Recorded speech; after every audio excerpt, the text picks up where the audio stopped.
I'm Kristin Hammargren, and I'm here today to celebrate Thayne, Wyoming.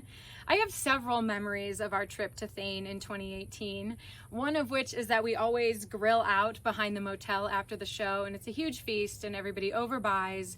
And that night somebody bought a whole pineapple that never got cut into, and that pineapple rolled around in the back of our car for the next 3 weeks.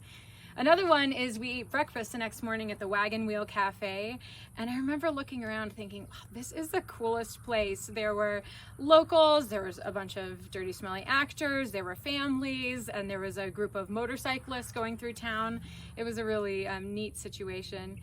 And my biggest memory of being in Thayne is when we set up next to the school. We got everything set up, props, costumes, and a huge storm came through. And we were watching from the trailer as the back of the set just kind of went like this. And we thought, oh, it's gonna go. It's just gonna tip right over. And there's a little bit of Montana Shakespeare in the Park's history is that in the set we have these things called Dillon bolts, and those were created after a huge storm came through in Dillon one year, and they drilled some extra bolts to hold those posts in. So that day in Thayne we added another set of bolts, and those are called Thayne bolts. So now if it's windy, you do the Dillon bolts. If it's really windy, you do the Thayne bolts. And that reminded me of the part of As You Like It where the Duke, who has been exiled with some of his lords, is in the forest, and he's trying to convince his companions of the merits of their new life. And he says, "Are not these woods more free from peril than the envious court?